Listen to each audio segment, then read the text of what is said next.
हरि ओम तत्सत्। श्रीमते रामचंद्राय नमः। श्रीमते रामानंदाचार्याय नमः।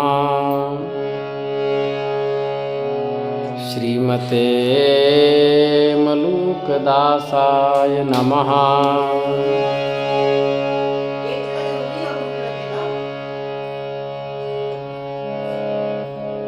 श्री कृष्ण गोविंद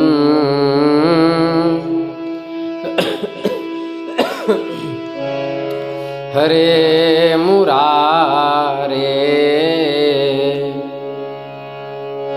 हे नाथ नारायण वासुदेव। श्री कृष्ण गोविंद हरे मुरारे, हे नाथ नारायण वासुदेव।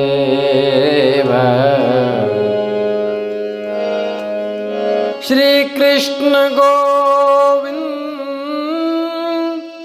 हरे मुरारे, हे नाथ नारायण वासुदेव। श्री कृष्ण गोविंद हरे मुरारे, हे नाथ नारायण वासुदेव।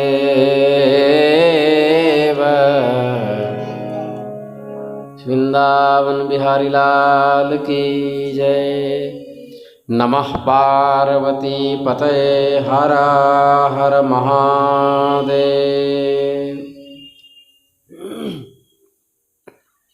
हरिशरणम अनंत कोटि ब्रह्मांड नायक सर्वैश्वर्य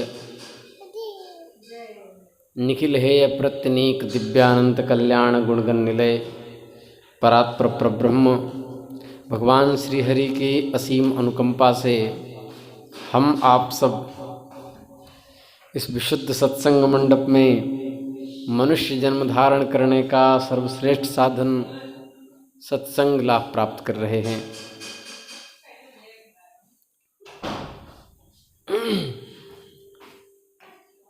सुखदेव जी कह रहे हैं, शिवः शक्तियुतः शश्वत् त्रिलिंगो गुण संवृतः, वैकारिकस्तेजसश्च तामसश्चैत्यहं चेत्यहं त्रिधा।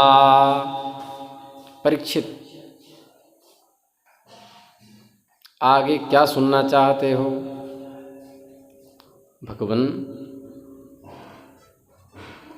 भगवान शंकर ने समस्त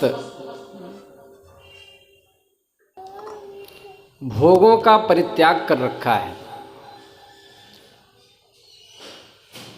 परंतु यह देखा जाता है कि जो देवता असुर अथवा मनुष्य उनकी उपासना करते हैं वे प्रायः धन और भोग से संपन्न हो जाते हैं। बाणासुर को ले लीजिए,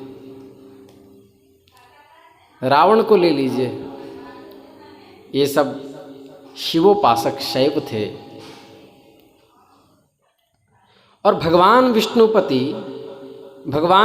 लक्ष्मीपति होने के बाद भी उनकी उपासना करने वाले वो लोग धनी और गुण संपन्न नहीं होते, धनी और भोग संपन्न नहीं होते।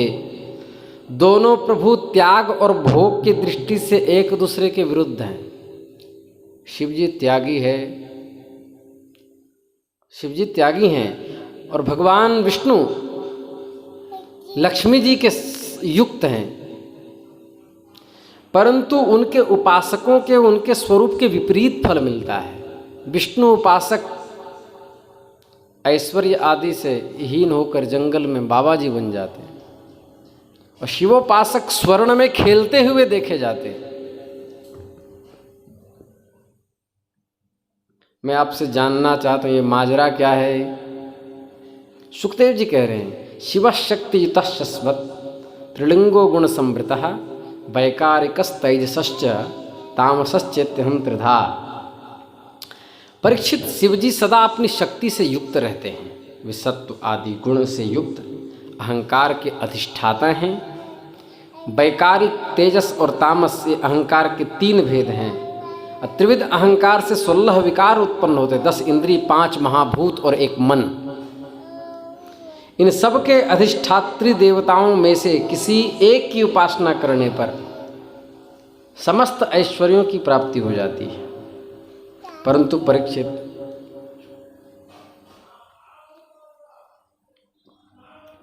भगवान श्री हरि प्रकृति से परे स्वयं पुरुषोत्तम और प्राकृत गुण रहित हैं। वे सर्वज्ञ तथा सभी के अंतःकरणों के साक्षी हैं। जो उनका भजन करता है वो स्वयं भी गुणातीत हो जाता है।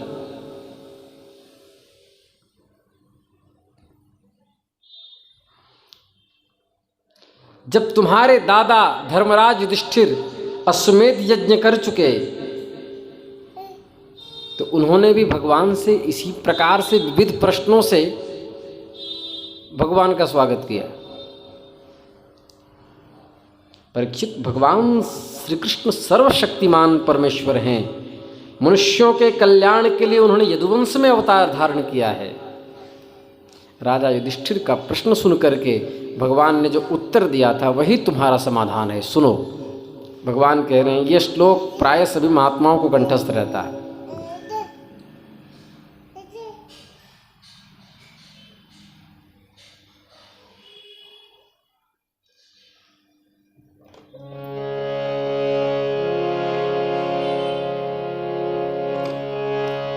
यस्याहं अनुगृह्णामि हरिष्ये तद्धनं शनैः ततो धनं त्यजन्त्यस्य स्वजना दुःखदुःखितम् स यदा वितथोद्योगो निर्विण्णः स्याद् धने हया मत्परैः कृतमैत्रस्य करिष्ये मदनुग्रहम्। कैमरा में आ जा रहा है।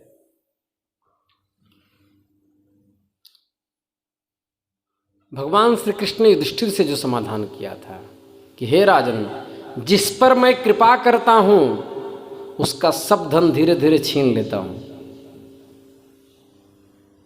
जब वो निर्धन हो जाता है तब उसके सगे संबंधी उसके दुखाकुल चित्त की प्रवाह न करके उसे छोड़ देते हैं, क्योंकि धनी के सभी मित्र हैं।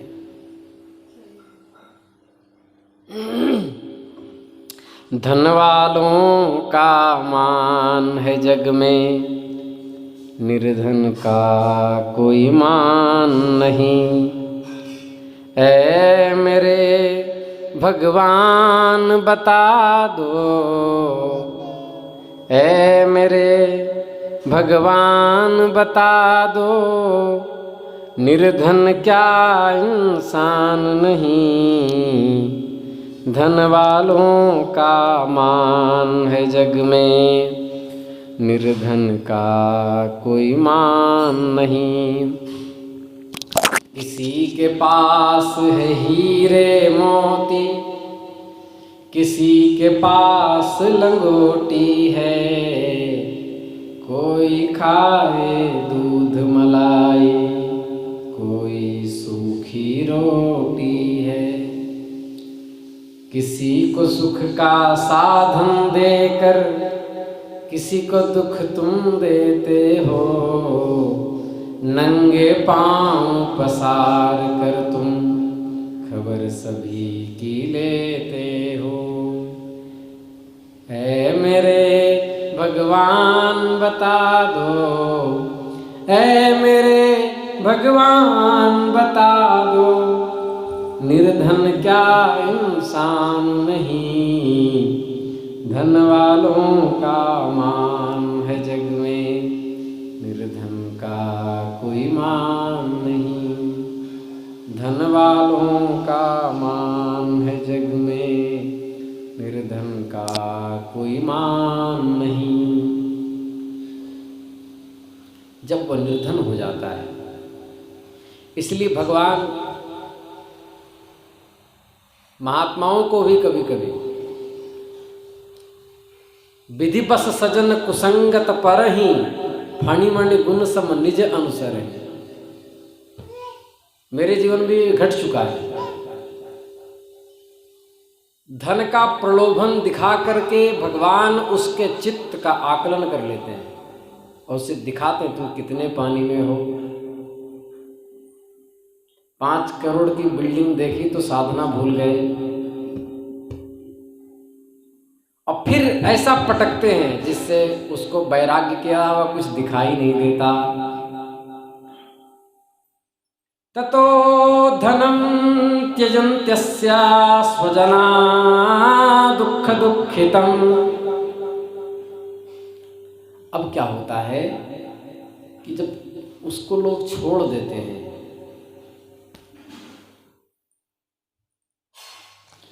फिर वह धन के लिए उद्योग करने लगता है, तब मैं उसका वह प्रयत्न भी निष्फल कर देता हूं। इस बार बार बार असफल होने के कारण धन कमाने से उसका मन विरक्त हो जाता है, धन को दुख समझने लगता है, उधर से अपना मुंह मोड़ लेता है। फिर कहता है कोई महात्मा मिल जाता, ऐसे सुख की प्राप्ति हो जाती, मैं दुनियादारी से हट जाता। धन में कुछ नहीं रखा है, केवल समस्या ही समस्या है। फिर वह मेरे प्रेमी भक्तों का आश्रय लेकर के मेल जोल बढ़ाता है, तब मैं उस पर अहेतुकी कृपा का वर्षण करता हूँ। मेरी कृपा से उसे परम सूक्ष्म अनंत सच्चिदानंद स्वरूप परमात्मा की प्राप्ति हो जाती है। बोले वृंदावन बिहारी लाल की जय। इस प्रकार हे युधिष्ठिर,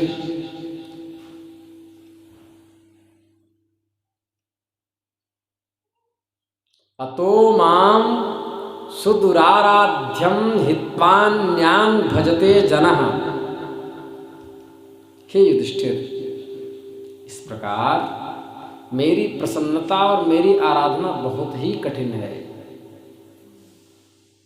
क्योंकि इतना धैर्य किसी के पास नहीं। जब दरिद्र हो जाएगा तो फिर शंकर भगवान की ओर चला जाएगा, पार्टी चेंज।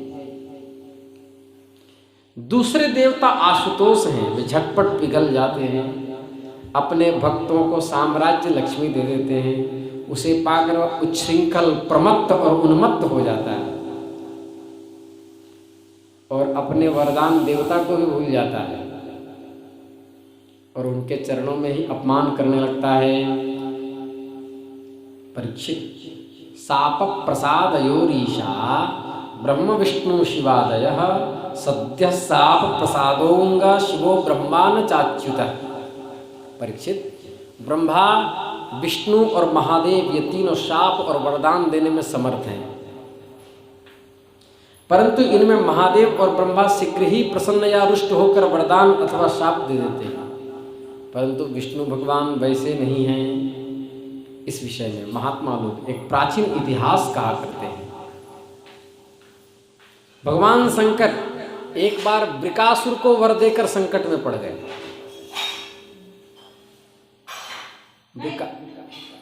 वृकासुर शकुनी का पुत्र था। वृकासुर शकुनी का पुत्र था, उसकी बुद्धि बहुत बिगड़ गई थी। एक दिन कहीं जाते समय उसने देवर्षि नारद जी को देख लिया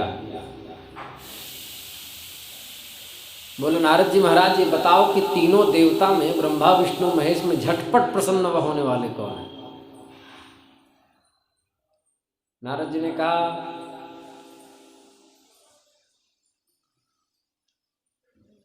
तुम भगवान शंकर की आराधना करो।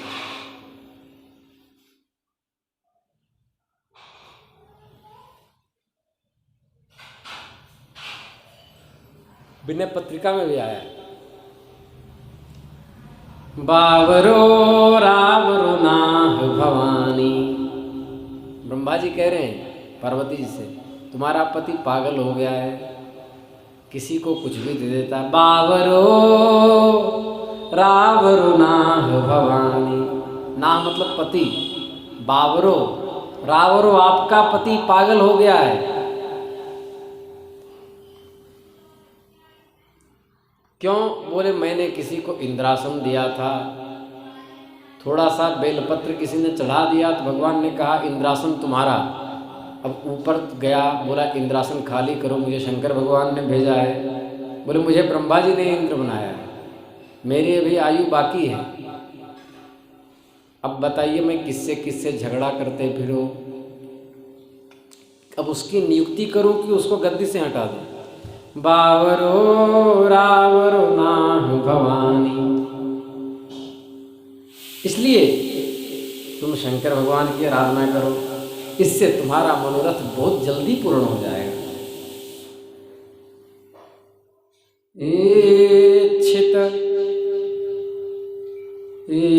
इच्छित फल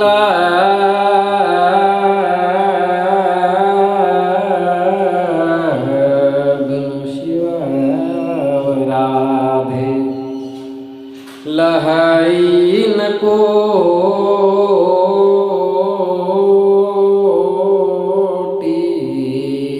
जोग जप साधे,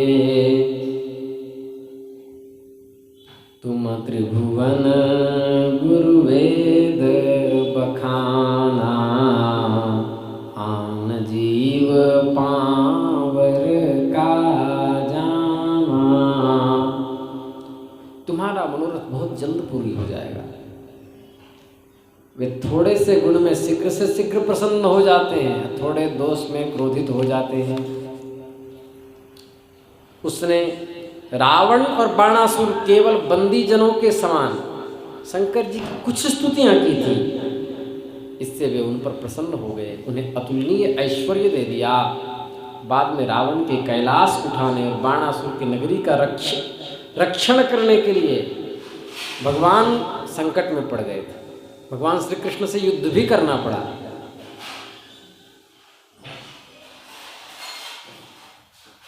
नारद जी का उपदेश पाकर वृकासुर केदार क्षेत्र में गया, अग्नि को भगवान शंकर का मुख मानकर उसमें शरीर का मांस काट काट करके चढ़ाने लगा।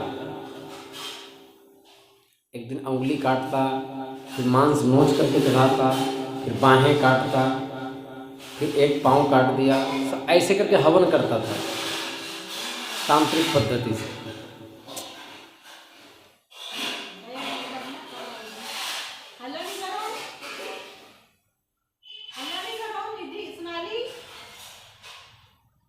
इस प्रकार 6 दिन तक उपासना करने पर भी जब उसे भगवान शंकर के दर्शन नहीं हुए तब उसे बड़ा दुख हुआ।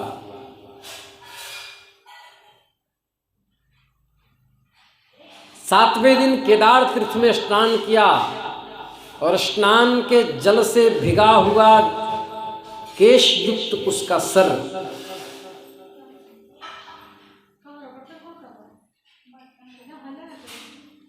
भीगे बाल वाले मस्तक को कुल्हाड़ी से काट करके हवन में देना चाहता था।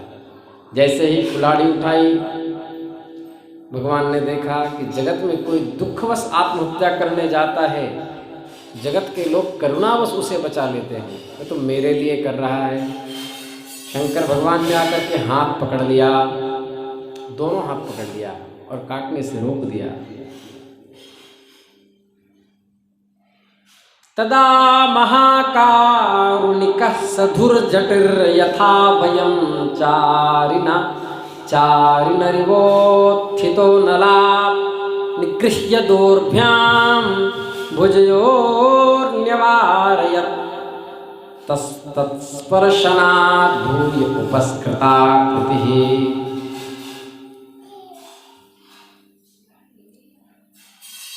भगवान का स्पर्श होते ही उसके अंग ज्यों के त्यों पूर्ण हो गए।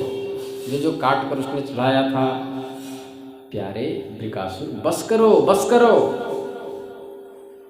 बहुत हो गया, मैं तुम्हें वरदान देना चाहता हूं, तुम मुँह मांगा वर मांग लो। अरे भाई,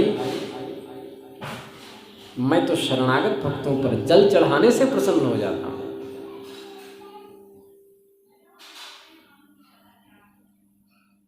इसलिए इनको भोला कहा गया, भोलेनाथ। एक चोर था,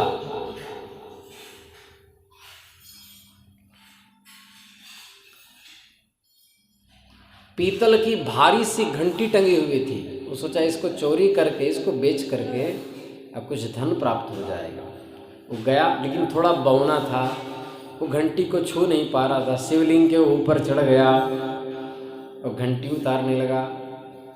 भगवान बोले, अरे भक्त मैं प्रसन्न हूँ प्रसन्न हूँ। बोले ये आवाज़ कहाँ से आ रही है? भगवान कहने लगे,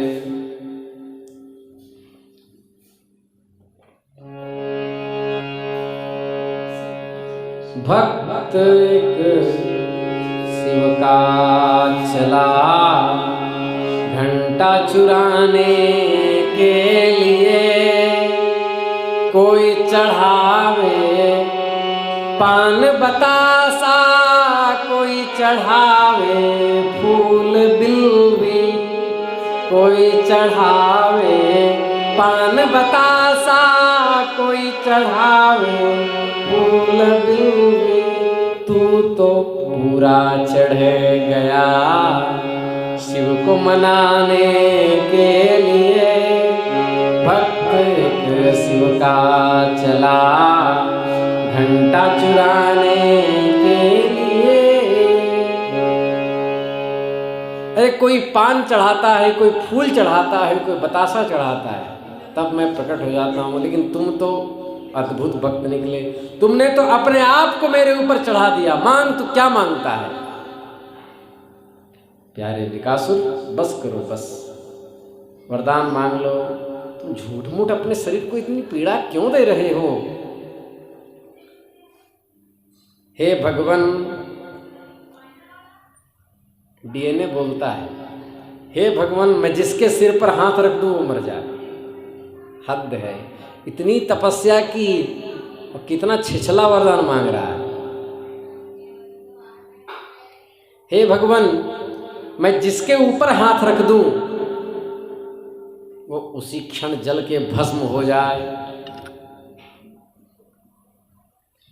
भगवान पहले अनमने से हो गए, फिर हंसने लगे, कदे अच्छा ऐसा ही हो।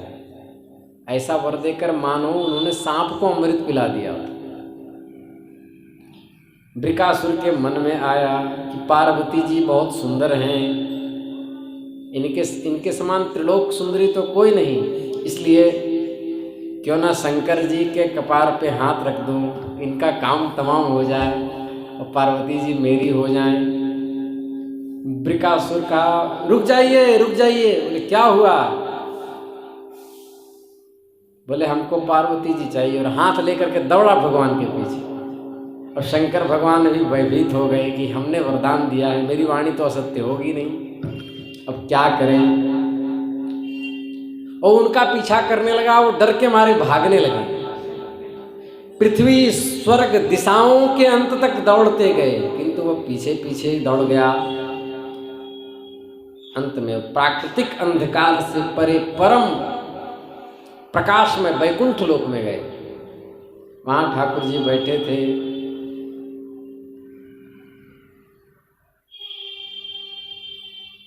सारे जगत को अभय दान देकर जो शांत भाव में स्थित भगवान है, उनके पास गए। वैकुंठ में जाकर के जीव को लौटना नहीं पड़ता है, ऐसे वैकुंठ में गए। अब कहा कि भगवान ये तो गड़बड़ हो गया, वृकासुर मेरे पीछे पड़ा हुआ है, आप ही कुछ कीजिए। भगवान ने कहा घबराइए मत प्रभु, हम हैं ना। उन्होंने योग माया से ब्रह्मचारी का वेश बनाया मुंज का मेखला, काला मृगचर्म, दंड और रुद्राक्ष की माला हाथ में ले ली। भगवान के एक एक अंग से ज्योति निकल रही थी। ब्रह्मचर्य धधकती हुई आग की तरह तेजान्वित हो रहा था। वे हाथ में कुश लिए हुए थे। ब्रह्मचारी वेशधारी भगवान ने कहा, अरे वृकासुर जी, महादेव महादेव किधर जा रहे हैं? आप स्पष्ट ही बहुत थके से जान पड़ते हैं। अब आज आप बहुत दूर से आ रहे हैं क्या? तनिक विश्राम तो कर लीजिए।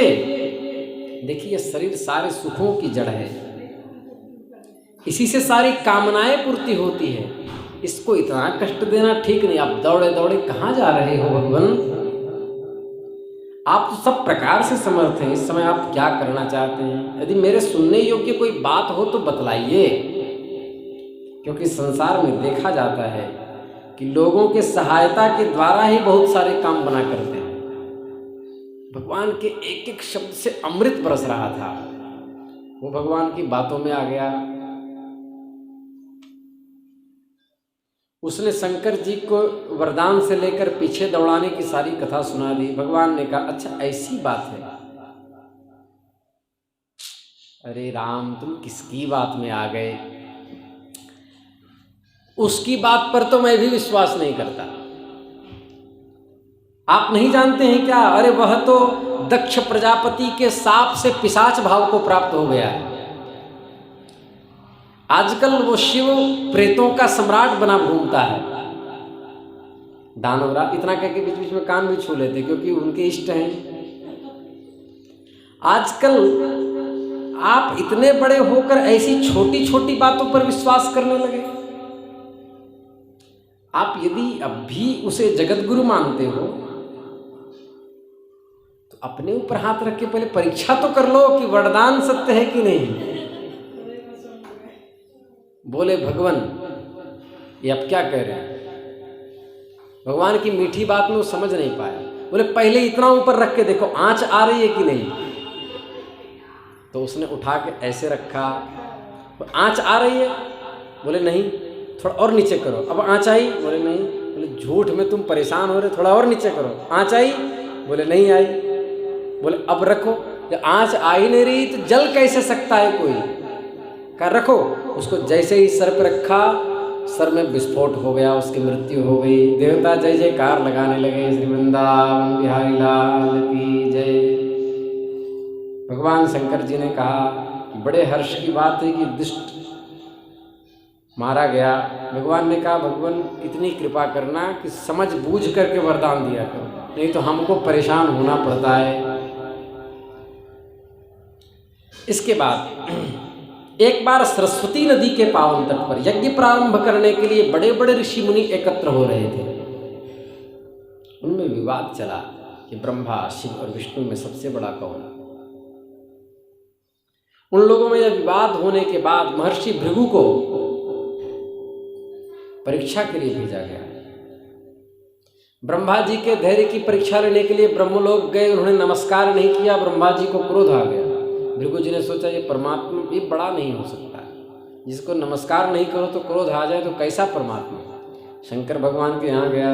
शंकर भगवान का, आ तुम तो मेरे भाई हो। बोले, है तेरे से गले नहीं मिलने वाला मैं। तुम मुर्दों की राख लगाते हो, मैं अशुद्ध हो जाऊंगा। शिव जी क्रोधित होकर मारने दौड़े। भगवती पार्वती ने चरण पकड़ लिए। ब्राह्मण है भगवान, क्षमा कर दीजिए। बोले, ये भी परमात्मा नहीं हो सकता, विरोध करने पर नाराज होता है। इसके बाद विष्णु लोग गए। लक्ष्मी जी के गोद में अपना सर रखकर भगवान लेटे हुए थे। भृगु जी जाकर उनके छाती पर एक लात कस करके जमा दी। आहते स्वागतम ब्रह्मन निशितात्रासने क्षणम। भगवान ने उठ करके स्वागत किया, प्रणाम किया, चरण पकड़ लिए। बोले, भगवान मेरे छाती बहुत कठोर हैं, आपके चरण अत्यंत सुकोमल है, कहीं चोट तो नहीं लगी। ही परमात्मा हो सकता है। इतनी विनम्रता।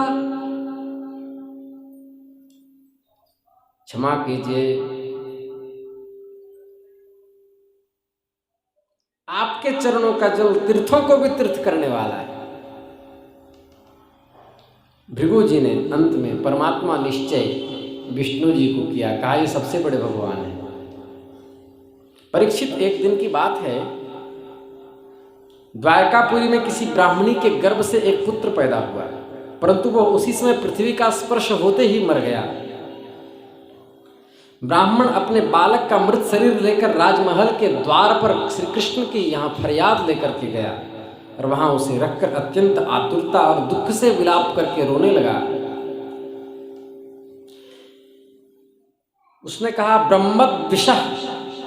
ब्रह्मद्विषः सठ धियो लुब्धस्य विषयात्मनः क्षत्रबंधो कर्म दोषात् पंचत्वं में गतोर्भगः।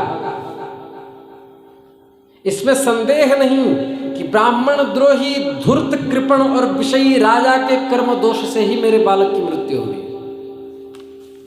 भगवान के सामने कह रहा, जो राजा हिंसा परायण हो, दुश्शील हो, अजितेंद्रिय हो, उसे राजा मानकर सेवा करने वाली प्रजा दरिद्र होकर दुख पर दुख भोगती रहती है। इस प्रकार तीसरे, चौथे, पांचवें, छठे, सातवें, आठवें इतने बालक की मृत्यु हो गई। कोई उसके घर टिकता ही नहीं था।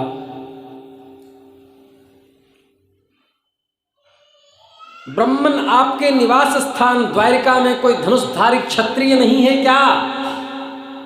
मालूम होता है कि ये यदुवंशी ब्राह्मण हैं और प्रजा पालन का परित्याग करके किसी यज्ञ में बैठे हैं। इसमें क्षत्रियत्व नहीं दिख रहा। राज्य में धन, स्त्री अथवा पुत्रों से वियुक्त होकर ब्राह्मण दुखी होते हैं, वे क्षत्रिय नहीं हैं। क्षत्रिय के वेश में पेट पालने वाले नट के बराबर हैं। इनका जीवन व्यर्थ है। सब यदुवंशियों को ताना देने लगा। वहां अर्जुन भी बैठे हुए थे। अर्जुन से रहा नहीं गया।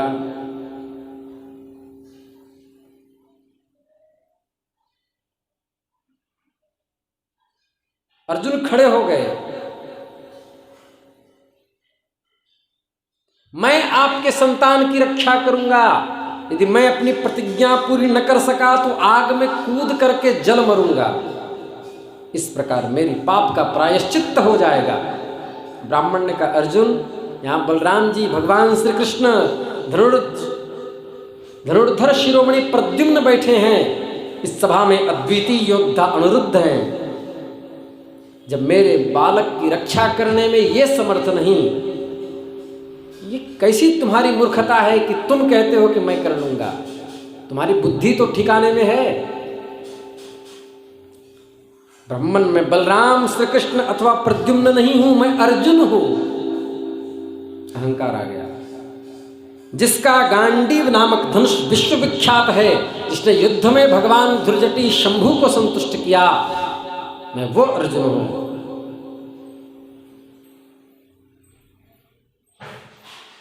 मैं आपसे अधिक क्या कहूं? मैं प्रतिज्ञा कर रहा हूं, मैं युद्ध में साक्षात मृत्यु को भी जीत करके आपकी संतान को आपके चरणों में रख दूंगा। जब अर्जुन ने उस ब्राह्मण को ऐसा विश्वास दिलाया तो ब्राह्मण उनकी यश कीर्ति तो पताखा फहराते हुए घर चले गए। प्रसव का समय निकट आया। ब्राह्मण आतुर होकर अर्जुन के पास गया, मेरे बच्चे को बचा लीजिए, मेरी पत्नी बालक उत्पन्न करना चाहती है। अर्जुन ने गांडीव लेके चारों तरफ दिव्यास्त्रों से कवच में बांध दिया उसके घर को, लेकिन बालक पैदा होते ही यमलोक चला गया।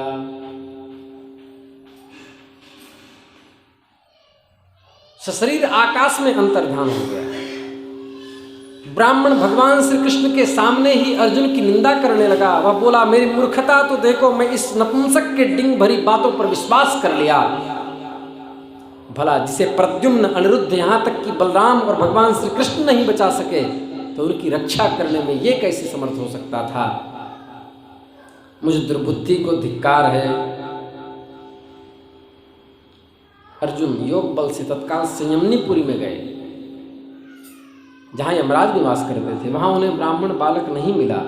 इंद्र, अग्नि, निरति, सोम, वायु, वरुण आदि की पुरियों में गए, कहीं पर उन्हें ब्राह्मण बालक नहीं मिला। उनकी प्रतिज्ञा पूरी न हो सकी। वे अग्नि समाधि लेना चाहते थे।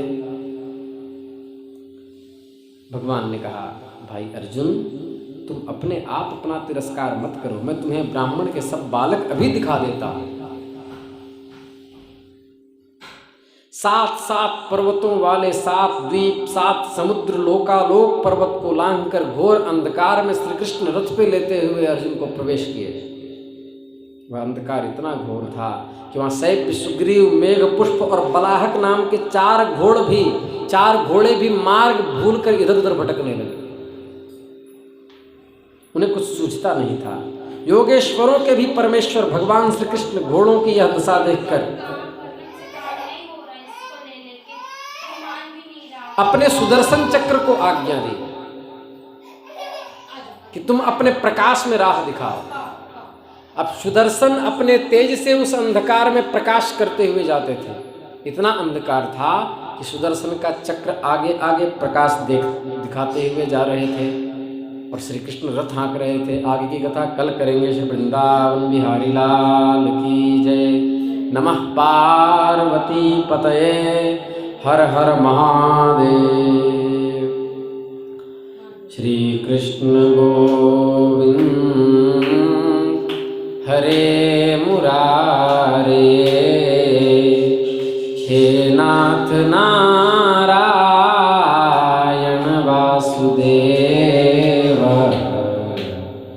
श्री कृष्ण गोविंद हरे मुरारे, हे नाथ नारायण वासुदेव। कृष्ण गोविंद हरे मुरारे, हे नाथ नारायण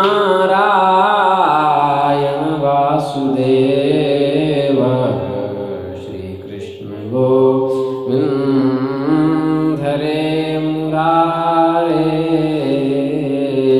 नाथ नारायण